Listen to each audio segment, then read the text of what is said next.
পাড়ার লোক বলবে মাতাল, পাড়ার লোক বলবে পতিতাপ। ও সাদ্দাম, শহীদুল, শফিকুল, মনিরুল, তুমি বলবে আমার আব্বা জান, আমার আম্মা জান। যদি তুমি বুকের সাথে জড়িয়ে ধরতে পারো তাহলে তোমার জন্য ফুরফুরা শরীফ জিন্দাবাদ, হিজবুল্লাহ জিন্দাবাদ। তা না হলে তুমি হলে ধোঁকাবাজ, চিটিংবাজ, ধোঁকাবাজ। বলবেন এমন কথা কি করে বলছেন? অবশ্যই বসুন, প্রমাণ তো আমি দেব। একটা হাদিসের জায়গায় একটু তেলাওয়াত করে রাখি। রগিমান প্রহব, সুম্মা রগিমান প্রহব, সুম্মা রগিমান প্রহব। এই হাদিসের মাঝখানের একটু অংশ পড়েছি, প্রয়োজন হলে আবার এরপর থেকে পড়ব। খালি একটু সাপোর্ট দেওয়ার জন্য বলছি, খেয়াল করুন। আর মাথায় বাজ পড়ছে কি না বুখারী শরীফের রিওয়ায়াত থেকে প্রমাণ দেব। কোন চটি বইয়ের গল্প আপনাকে শোনাচ্ছি না। লক্ষ্য করলে দেখতে পাওয়া যায় এই হৃৎপিণ্ড নামক যে কল, এই যে মেমোরি, এর অনেকগুলো রোগের মধ্যে আরেকটি রোগ হলো যেটা আমার আল্লাহর কোরআন বললেন সেটা।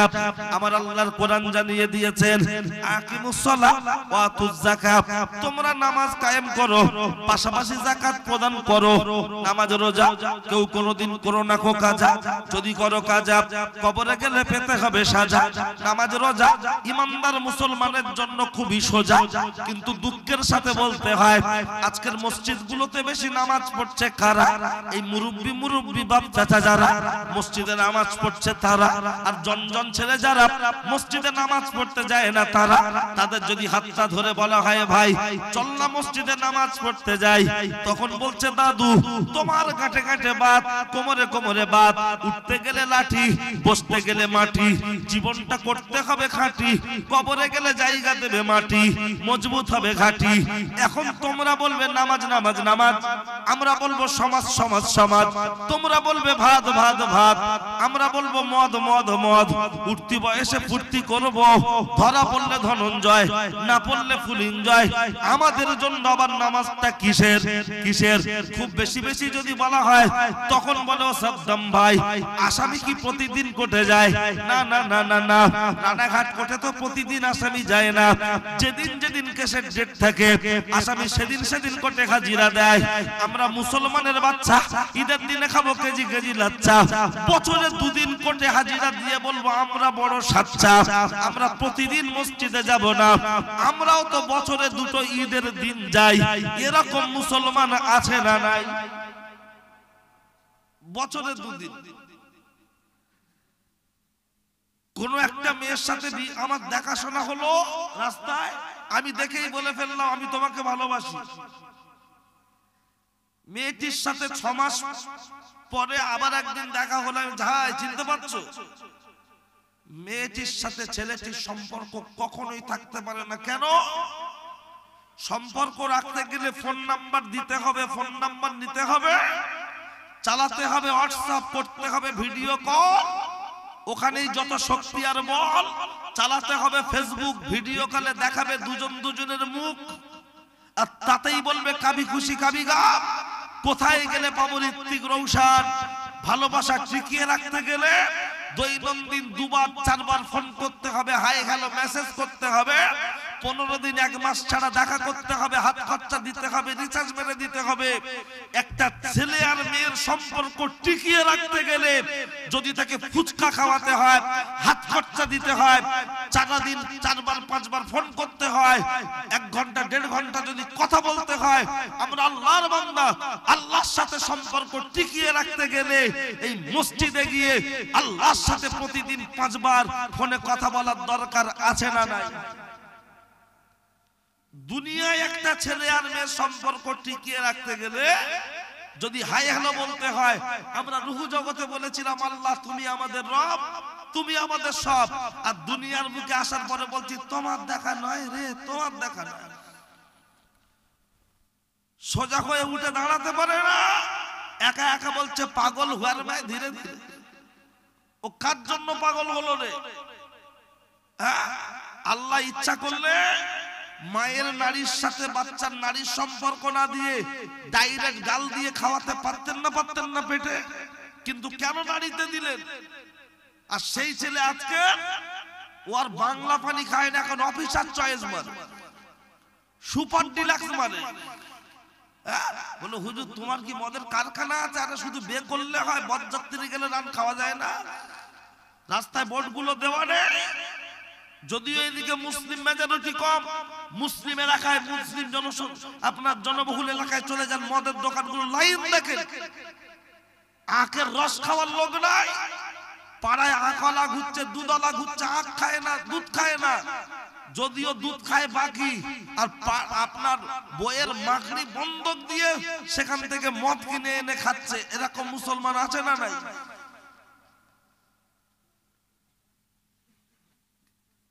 ভাই রাস্তার দিকে যারা কথা বলছে একটু আস্তে বলো ভাই।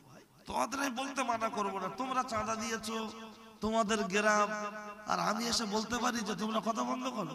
তোমরা কথা বলো, অবশ্যই তোমাদের দরকারি কথা হতে পারে, একটু আস্তে বলো যাতে আমাদের কান পর্যন্ত না পৌঁছায়। কারণ আমি যা বক্তব্য করি সব কথা কেতাবে নেই, ব্রেন থেকে চিন্তা ভাবনা করে একটু বলতে হয়। আর আমার মস্তিষ্কটা যদি অন্যদিকে ঘুরে যায়, আমি বলতে পারবো, বোঝাতে পারবো না, তখন মনে হবে শিয়ারা খাইয়েছে বটে, আলু সব পচা।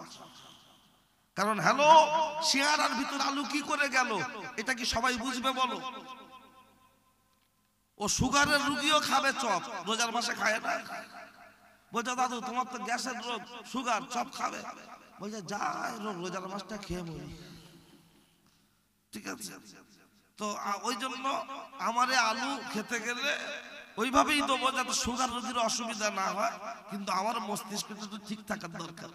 সবাই মিলে একটু আল্লাহর নামে ধ্বনি দিলে অসুবিধা হবে?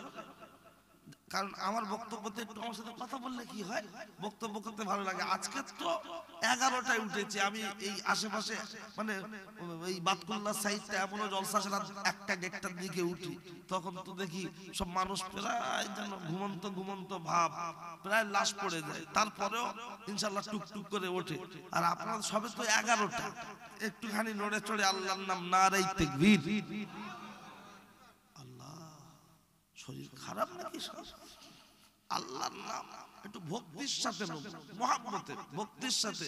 আমরাই তো যখন পার্টির সময় হয়, ভোট দিই, আপনার লড়াই লড়াই লড়াই চাই, লড়াই করে বসতে চাই, এমন চিল্লায় মনে হয় যেন ওর বাপ জিতবে, পুরো গলা ফাটিয়ে ফেলে। আর জলসা মিলাতে চাই, সুবহানাল্লাহ, যেন মনে করোনা হয়েছে। কথা বলার নিষেধ আছে।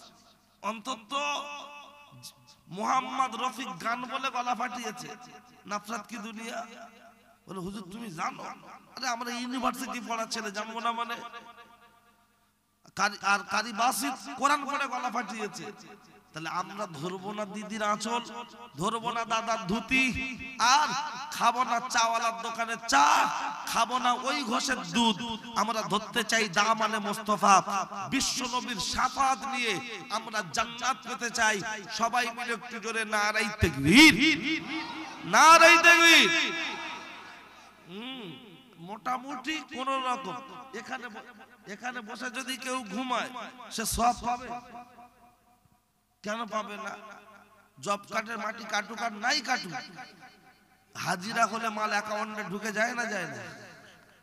তাহলে আল্লাহর ভান্ডার বড় না সরকারের ভান্ডার বড়? আল্লাহর ভান্ডার বড়। জব কার্ডে হাজিরা হলে মাল যদি অ্যাকাউন্টে ঢোকে, এখানেও বসেছি ক্লান্ত শরীর, সারাদিন খাটাখাটনি করেছেন, ঘুম লেগে যেতে পারে, কিন্তু আমার আল্লাহ রহমানুর রহিম, গফুরুর রহিম আপনাকে আমাকে তার রহমত থেকে বঞ্চিত করবেন না। একটু মনের সুখে বলবেন না সুবহানাল্লাহ? সেই মোটর ভ্যানের মতো বিশাল জোরে হ্যান্ডেল মারলে একটু হচ্ছে, তা হয় হোক, কি দিয়ে কাঁঠাল পাকানোর মতো। ঠিক আছে, ঠিক আছে, চল।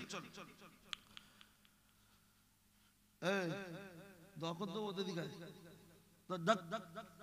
ওর প্যান্টটা খুলে চেক করা, দেখেন তো ও কি মুসলমান না অন্য কিছু।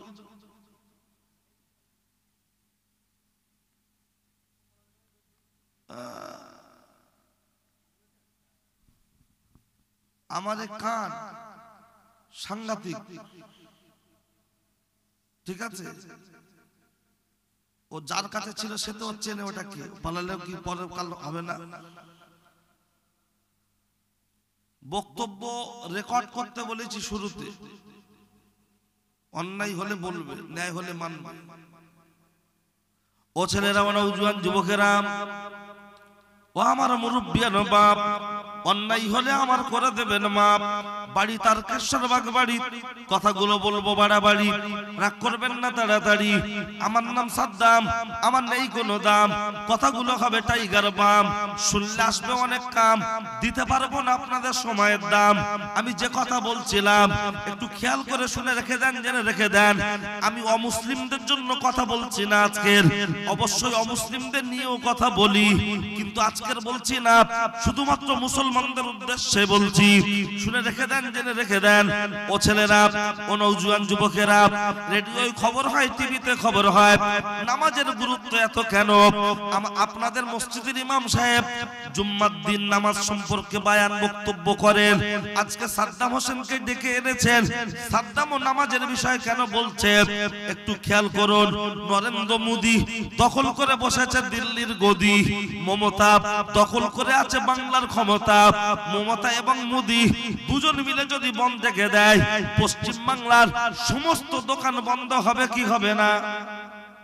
কিন্তু দুই ধরনের দোকান খোলা থেকে যাবে, একটা হলো মিষ্টান্ন ভান্ডার, আর একটা হলো মেডিসিন শপ। ওষুধের দোকান এবং মিষ্টির দোকান, এ দুটো কেউ বন্ধ করতে বলবে না।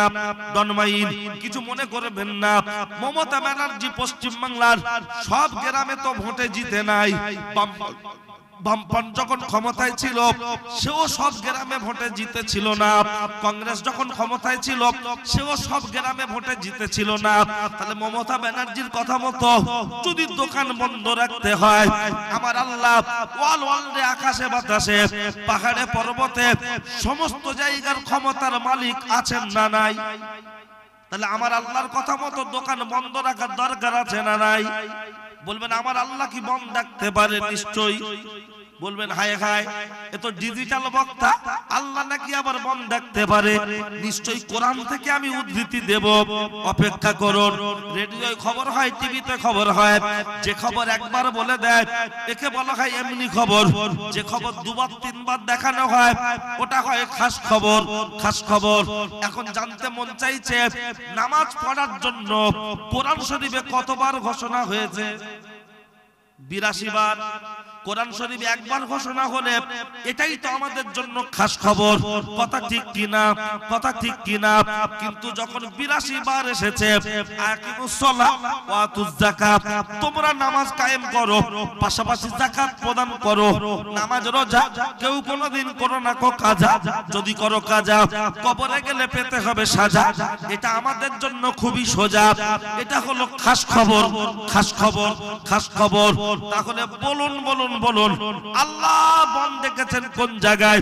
কোরআন শরীফে 114টি সূরা, তার মধ্যে একটি সূরার নাম হলো সূরাতুল জুমআহ। ইযা নুদিয়া লিসসালাতি মিন ইয়াউমিল জুমআতি ফাসআউ ইলা যিকরিল্লাহ। যখন তোমাদের জন্য মুয়াজ্জিন মসজিদে আযান দিয়ে দিল, দোকানদার বিক্রি বন্ধ করো, খরিদ্দার কেনা বন্ধ করো। এটা তোমাদের জন্য হতে পারে হারাম, হারাম, হারাম। তারপরে বেচাকেনা করে খেলে হয়ে যাবে বেরাম। মুয়াজ্জিন মসজিদে আযান দিচ্ছে, হাইয়া আলাল ফালাহ, চাষি চাষ রেখে নামাজের জন্য পালা। হাইয়া আলাল ফালাহ, ড্রাইভার গাড়ি ছেড়ে নামাজের জন্য পালা। হাইয়া আলাল ফালাহ, দোকানদার দোকান ছেড়ে নামাজের জন্য পালা। তাই বলছি রাতের বেলা শুনছেন মা চাচি খালা, এটা হলো আমাদের জন্য বন্ধ, বন্ধ। দোকানদার দোকান বন্ধ করো, চাষি চাষ বন্ধ করো, ড্রাইভার গাড়ি বন্ধ করো, সংসারের কাজ মেয়েরা বন্ধ করো। তোমরা নামাজের জন্য তৈরি হও, তৈরি হও, তৈরি হও। কেউ কোনো কাজ করতে পারবে না। ও আমার মুরব্বী বাপ চাচারা, আপনারাও কাজ বন্ধ করে নামাজের জন্য চলে যান। এখন বলবেন সাদ্দাম হোসেন পার্টির তরফ থেকে যখন বন্ধ রেখেছিল সমস্ত দোকান বন্ধ হয়েছিল, কিন্তু দুই ধরনের দোকান খোলা ছিল, একটা মিষ্টান্ন ভান্ডার আর একটা হলো মেডিসিন শপ। আমার আল্লাহ যখন বন্ধ রেখেছে সমস্ত দোকান বন্ধ হবে, কোন দোকান কি খোলা থাকবে না? নিশ্চয়ই দুটো দোকান খোলা থাকবে। একটা মিষ্টান্ন ভান্ডার আর একটা মেডিসিন শপ। বলবেন মিষ্টির দোকান মানে আমাদের বাজারে, না না না আপনার পাড়াতে। বলবেন ওষুধের দোকান বলতে আমাদের হসপিটালের কাছে, না না না আপনার গ্রামে। বলবেন কই আমাদের গ্রামে তো ওষুধের দোকান নাই। চলুন লক্ষ্য করলে দেখতে পাওয়া যায়। ও ছেলেরা, ও নওজোয়ান যুবকেরা, কথাটা খেয়াল করে শুনুন। যাদের বাড়িতে ছোট্ট ছোট্ট বাচ্চা আছে 5 বছর বয়স, এদের জন্য আল্লাহর নামাজ ফরজ নাই, এদের জন্য আল্লাহর নামাজ ফরজ নাই। পার্টির তরফ থেকে যখন বন্ধ রেখে দেয়, সমস্ত দোকান বন্ধ হয়, মিষ্টির দোকান খোলা থেকে যায়, তার জন্য কারো আপত্তি থাকতে পারে না। মুয়াজ্জিন মসজিদে আযান দেওয়ার পরে সবাই নামাজ পড়তে চলে যাবে। 5 বছরের বাচ্চা রাস্তার ধারে দাঁড়িয়ে খেলা করবে, তার জন্য কোনো আপত্তি থাকতে পারে না না। তাহলে বলবেন ওষুধের দোকান কোনটা? ওষুধের দোকান হলো ওইটা। প্রত্যেকটা গ্রামে দেখবেন একজন দুজন পাগল থাকে, পাগল খ্যাপা, মাথার সমস্যা অথবা বোবা ব্যক্তি থাকে, আছে না নাই? প্রায় গ্রামে দেখবেন আছে। এই পাগলদের জন্য আল্লাহর নামাজ ফরজ নাই। পার্টির তরফ থেকে যখন মন দেখে দেয়, সমস্ত দোকান বন্ধ হয়, কিন্তু ওষুধের দোকান খোলা থেকে যায়, কারণ কোনো আপত্তি থাকতে পারে না। মুয়াজ্জিন মসজিদে আযান দেওয়ার পরে সবাই নামাজ পড়তে চলে যাবে। তার কাটা, বেরেন্টাল, খ্যাপা, পাগলা ও রাস্তার ধারে দাঁড়িয়ে থাকবে, ওর জন্য কোনো আপত্তি থাকতে পারে না। এই দুজনকে ছাড়া সকলকে পড়তে হবে নামাজ, পড়তে হবে সমাজ, পড়তে হবে নামাজ, পড়তে হবে সমাজ। কিন্তু দুঃখের সাথে বলতে হয়, এই নদিয়া জেলাতে মসজিদগুলোর দিকে তাকিয়ে দেখলে যেন মনে হয় একদম পুরোপুরি ফাঁকা ফাঁকা। সোনার আপনার কি সুন্দর মসজিদ করেছে। আগে গ্রামে মসজিদ ছিল কাঁচা, মানুষের ঈমানটা ছিল পাকা। এখন গ্রামে মসজিদ হয়েছে পাকা, মানুষের ঈমানটা হয়ে গেছে কাঁচা। একটা গ্রামে যদি 100টা মুসলমান বাড়ি থাকে, মসজিদে নামাজ পড়তে মাত্র 15 জন মানুষ। কথা ঠিক না ভুল? মাত্র 15 জন। অথচ গ্রামে যদি একটা গরু জবাই করে দেয়া হয়, এই গরুটা জবাই করলে ওই গরুটা খাওয়ার মতো আপনার 100 জন মানুষের একটা গরু কুলাচ্ছে না, তাতেই শেষ হয়ে যাচ্ছে। অথচ লক্ষ্য করলে দেখতে পাওয়া যায় মসজিদে নামাজ পড়ার সময় মুসল্লি খুঁজে পাওয়া যাচ্ছে না। আবার শুক্রবার দেখলে দেখা যায় মনে হচ্ছে যেন ঈদের নামাজের মতো ভিড়, ঈদের নামাজের মতো ভিড়। অথচ লক্ষ্য করলে দেখতে পাওয়া যায় 5 ওয়াক্তের নামাজের দিকে নাই। তোমার যদি ভালো না লাগে, তুমি এবিজবিজ করে বাগদি হয়ে যাও, এবিজবিজ করে বাগদি হয়ে যাও, কিন্তু মুসলমান খাতায় নাম রেখে আর চালচলন ফেরাউনদের মতো হবে, এটা কি করে হতে পারে? ও ছেলেরা, ও নওজোয়ান যুবকেরা, নামাজের কথা যদি বারবার বলা হয়, তখন একদল মানুষ বলতে থাকে, ও সাদ্দাম হোসেন মলি সাহেবরা মাইক ধরলেই বলতে নামাজ পড়ো, নামাজ পড়লে লাভটা কি হবে ভাই? যদি বলা হয় কেন কোরআন বলেছে ইন্নাস সালাতা তানহা আনিল ফাহশাই ওয়াল মুনকার, নামাজ ভালো কাজে আদেশ করে, অসৎ কাজে বাধা সৃষ্টি করে। নামাজ ভালো কাজে আদেশ করে, অসৎ কাজে বাধা সৃষ্টি করে। বলছে এটা কে বলেছে? কেন আল্লাহর কোরআন বলেছে। বলছে আল্লাহর কোরআনের আয়াতটার সাথে বর্তমান যারা নামাজি আছে তাদের তো অনেকের মিল হচ্ছে না। কেন মিল হচ্ছে না? বলছে এমনও মানুষ আছে মুখে বড় দাড়ি রেখেছে, হাতে তসবিহ নিয়ে গপ গপ গপ গপ করে টিপছে, অথচ তার বাড়ির মেয়েটা যে জামা গায়ে দিচ্ছে নিচের দিকটা চওড়া, উপরের দিকটা সরু, গায়ে দিলে মনে হচ্ছে একটা গাই গরু। আল্লাহর নবী বলেছেন মান তাশাব্বাহা বিকৌমিন ফাহুয়া মিনহুম, তোমরা ইহুদি খ্রিস্টানদের বিরুদ্ধে উচ্চারণ করো। অথচ হাজী সাহেবের মেয়ে, মাওলানা সাহেবের মেয়ে, নামাজি মানুষের মেয়ে, তার মেয়ে জামা গায়ে দিচ্ছে, জামাটার নাম পাখি। রাস্তায় দাঁড়ালে কত ছেলে দিচ্ছে ফাঁকি, জামা গায়ে দিয়েছে কিরণমালা, দেশে এসেছে নতুন বালা, শুরু হয়েছে মরণের পালা। বাড়ির বউরা বলছে চাই আমার কিরণমালা, না দিলে তোর ঘরে ঝুলবে তালা, ভাঙছে শুধু বাসন থালা। অথচ তার বাপ নামাজ পড়ছে আর তার মেয়ে নায়িকা ড্রেস পরে রাস্তার ধারে ঘুরছে। আমরা নামাজ না পড়ে ভালো আছি। একটু আস্তে ভাই, তোমরা শুনবে না, লোকে শুনতেও দেবে না। আমি তো কথা বলতে আমি নিষেধ করি, বারবার বলছি একটু আস্তে, আপনারা আলোচনা করুন। হ্যাঁ, কারণ আপনাদের বাড়িতেও জায়গা নেই, এই কমন সেন্সটা নেই যে এখানে একটা অনুষ্ঠান চলছে। বললে বহু কিছু বলতে পারে, কিন্তু আমি প্রথম এসছি আজকের এই গ্রামে, আর এই প্রায় তো অবস্থা সব মানে ফাঁকা ফাঁকা। আমি খুব বেশি প্রেসার দিচ্ছি না, ইউটিউবে একটু সার্চ করবেন, আমার নাম সাদ্দাম হোসেন যুক্তিবাদী জলসা, বুঝতে পারবেন। কোন রকম আমি চেষ্টা করছি দুটো শরীয়তের কথা মানুষের মগজে দেওয়ার জন্য, কাগজে নয়। গাড়ি চালাচ্ছে হিরো হোন্ডা, নিজেকে মনে করছে বিরাট বড় গুন্ডা, সামনে নিচ্ছে ঝান্ডা, পিছনে আছে ডান্ডা, দাবি করছে আল্লাহর বান্দা। কিন্তু মনে রাখবেন, ঝান্ডার কালার আলাদা হতে পারে, ডান্ডার কালার সব এক। তুমি কিসের মুসলমান? শুক্রবারে মসজিদ ভরে যাচ্ছে, নামাজ পড়ছে, আর নামাজিদের বিরুদ্ধে বলছে ওরা নামাজ পড়ছে, ওদের মেয়েদের এই রকম করে চলছে, ওদের থেকে আমরা ভালো আছি, এরকম কথা গ্রাম থেকে কানে আসে না? আসে না? আর আমি এই জায়গায় দাঁড়িয়ে সেই কথাটাই বলছি, একটু খেয়াল করুন। আজকের মুসলমান সমাজের মানুষ ইসলাম ধর্মটাকে ব্যবহার করছে তাদের সুবিধার মধ্যে, যতটুকু পায় ততটুকু, বাকিটা মানে না।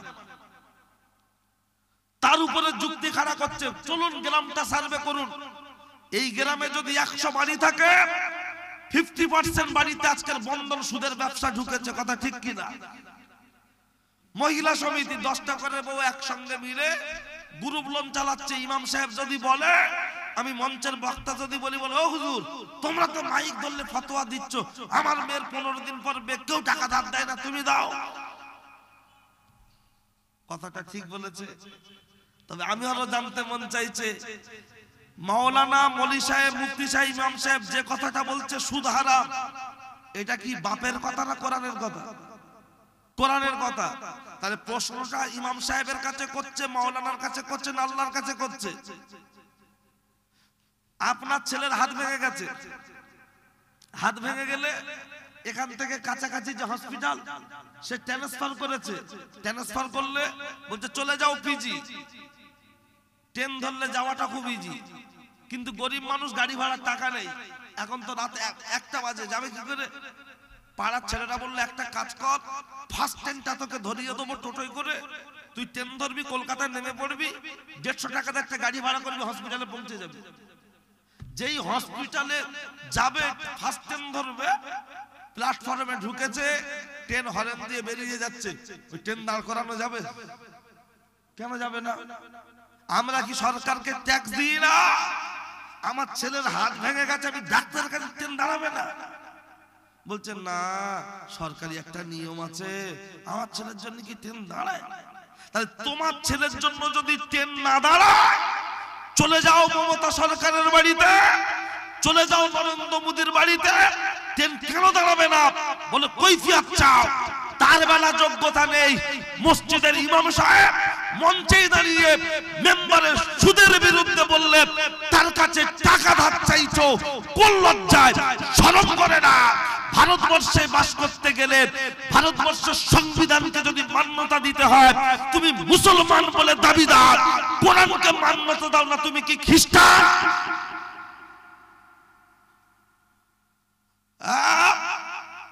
ভারতীয় হিসাবে সংবিধানকে যদি গুরুত্ব দিতে হয়, আমি মুসলমান হিসাবে আল্লাহর কোরআনের বিধানকে আমার গুরুত্ব দেওয়ার প্রয়োজন আছে না নাই?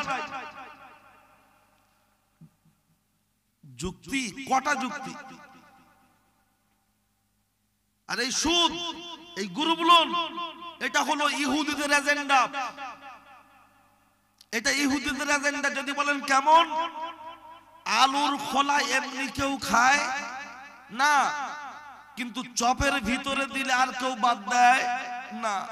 খালি যে বলছে গরম আছে, বলছে বিরাট, বলছে দুটো দে, যেই দিল ঠেকিয়ে দিল হলারে, চলে গেল চেম্বারে, দুটো খেয়ে বলছে তো মারাত্মক ব্যাপার, আর দুটো দে। তাহলে আলুর খোলা এমনি কেউ খায় না, চপে দিলে ফেলে না, খেয়ে নিচ্ছে। 30 বছর আগেও ব্যাংক থেকে লোন দেয়া হতো, এই মুরব্বী বাপ চাচারা যখন ইয়াং ছিলেন 30 বছর আগে, তখন ওনারা লোনের ধারে কাছে যেতেন না, কথা ঠিক কিনা? ওরা দেখলো যে আলুর খোলা তো খাচ্ছে না, তাহলে কি করা যায়? আলুর খোলা খাওয়াতে গেলে মহিলার আঁচলের তলায় যদি ঢুকিয়ে দেওয়া যায়, বছরে একবার জলসা হবে, সাদ্দাম হোসেন আসবে, হুজুর ও গিলবে, মসজিদের ইমাম সাহেব ও 2 মাস 1 মাস ছাড়া ও খাবে, হাজি সাহেব শ্বশুর সে খাবে, দেওয়ার মাওলানা সাহেব সে খাবে, আর কেউ প্রতিবাদের জায়গা পাবে না, তাই ভিতর থেকে ঢুকিয়ে দাও। আর পাড়ায় চলছেও তাই, চলছে যেমন চালায়ও তেমন, সুদের ব্যবসাটাকে ঢুকিয়ে দিয়ে এটা ইহুদিদের এজেন্ডা। হিন্দু ধর্মের কোন পণ্ডিতকে জিজ্ঞাসা করুন সুদ বৈধ আছে কিনা তাদের ধর্মে, তাদের ধর্মে বৈধ নেই। কিন্তু এই সুদের প্রচলনটা ভিতরে ভিতরে ঢুকিয়ে দিয়ে সুদ যে কত বড় জঘন্যতম অপরাধ, কত বড় ও পর্দার মা বোনেরা কানটা খাড়া করে শুনে রেখে দাও। আর রিবা সাবুনা হুবান আইসানুহা আন ইয়ানকির রাজুলু উম্মাহু, সুদ খেলে 70 ধরনের গুনাহ হয়, তার মধ্যে একটি গুনাহ হলো নিজের ছেলের সাথে মা যদি বিবাহ করে একজন পরনারীর সাথে 36 বার জিনা করলে যতটা গুনাহ হয়, যারা সুদ নিচ্ছ অতটা পরিমাণ গুনাহ হচ্ছে। জলসার দিন ঘুমটার ভিতরে খেমটা নাচ করে দরকার নেই, সারা বছর ঢ্যাং ঢ্যাং ঢ্যাং ঢ্যাং করে ঘুরবে, মরণের পর 5খানা কাপড়ের কাপড় তার উপরে বেড কভার চাপা দিয়ে টুকটুক করে খাটিয়াই নিয়ে কবরে দাফন করবে। আহারে, যেন মনে হবে ফাতেমা তুজ জোহরা জ্যান্ত অবস্থায় গ্রামে জলসার দিন বাজার নাচিয়ে দিল, কাঁপিয়ে দিল, পুরো উড়িয়ে দিল, তখন পর্দার দরকার হয়নি। আর মারা যাওয়ার পর 5খানা কাপড়ের কাপড় তার সাথে আবার একটা চাদর দিয়ে ঢেকে দিচ্ছে। কেন? পান্তায় আবার কেউ ঘি খায়? পান্তায় ঘি খেলে লোক পাগল বলবে? জ্যান্ত অবস্থায় ন্যাংটা হয়ে ঘুরলো অর্ধনগ্ন, ফ্রিজ সব ভালো থাকবে, গ্যাস পাইপ যদি ভাঙা থাকে লোক বলবে খারাপ। তুমি নারী, তোমার যাই থাক, তোমার যদি সতর ঢাকা না থাকে, তুমি শরীয়তের ভাষায় হলো ন্যাংটা। ন্যাংটা ও পুরুষ, তোমার নাভি থেকে হাঁটু পর্যন্ত সতর, এই যে ছেঁড়া প্যান্ট বেরিয়ে ইচ্ছাকৃত ছেঁড়া প্যান্ট পরছো, শরীয়তের ভাষায় তুমি ইচ্ছাকৃত ছেঁড়া প্যান্ট পরলে তুমি হলো উলঙ্গ, ন্যাংটা। ফ্রিজ সব ঠিক থাকবে, গ্যাস পাইপ ভাঙা থাকলে বলবে ফ্রিজ খারাপ, আর তোমার সব ঠিক থাকবে, হাঁটুর উপরে যদি ইচ্ছাকৃত 1 ইঞ্চি ছেঁড়া প্যান্ট পরো, এটা কি অপরাধ নয়? যুক্তি কটা নেবে? তবে আজকে ঠান্ডাটাও প্রচন্ড। কি আর একটু বলবো না শেষ করে দেবো? আর একটু শুনবেন না? ব্যাপারটা হলো একটু জিজ্ঞাসা না করলে আবার বলবে ধরেছে তো আর ছাড়ে না, মনে হচ্ছে পায় না খুব একটা, ওই জন্য আজকে ছাড়ে। ও ছেলেরা, ওরা জোয়ান যুবকেরা, আমি আপনার মাঝে কি কথা বলছিলাম ভুলে যাইনি। সুদের কথা এখনো শেষ হয়নি, কেবল এটা শুরু করেছি, তার কারণ জানি না বক্তব্য কতদূর পর্যন্ত চলবে। আর যদি তখন মহিলারা না থাকে অথবা যদি না কথা শুনতে পায়, তাই মাঝখান থেকে একটু পুশ করলাম। আল্লাহ যদি রাজি থাকে আবার পরে দেখা হবে, বলা যাবে, লক্ষ্য করলে দেখতে পাওয়া যায়। কি কথা বলছিলাম? 5 ওয়াক্ত নামাজ পড়ছে অথচ তার বাড়িতে বেপরদায় ঘুরে বেড়াচ্ছে। এই প্রসঙ্গে একটু বলে রাখি, আমার দিকে খেয়াল করুন। যেখানে আল্লাহর কোরআন বলেছে ওয়াকারনা ফি বুয়ুতিকুন্না ওয়ালা তাবারাজনা তাবালদা জাহিলিয়াতিল উলা, ও নারী জাতেরা তোমরা কোলার খোলা ছাড়িয়ে অর্ধগুলঙ্গ হয়ে বর্বরতা যুগে নারীদের মতো ঘুরবে না। মা মায়ের মতো পোশাক পরো, বোন বোনের মতো পোশাক পরো। কিন্তু দুঃখের সাথে বলতে হয় আজকে রাস্তায় দাঁড়ালে কোনটা প্রতিমা, কোনটা ফাতেমা, কোনটা বাড়ির মেয়ে, কোনটা বাড়ির বউ চিনতে পারে না কেউ। সব যেন মনে হয় এক। ভালো করে দেখ, ওদের যা ছিরি বর্তমান বে হচ্ছে না ফ্রি, ওদের যা ভাব দেখলে মনে হবে যেন 5 টাকার হাত। একটা কথা আমার জানতে মন চায়, একটা মেয়ে মাথা আঁচড়ালে মাথার চুল যে চিরুনির ফাঁকে ফাঁকে জমা হয়, আজকের দিনে দাঁড়িয়ে ওই চুল বিক্রি হচ্ছে কি হচ্ছে না? দাম কম না বেশি? অনেক টাকা দাম। আমি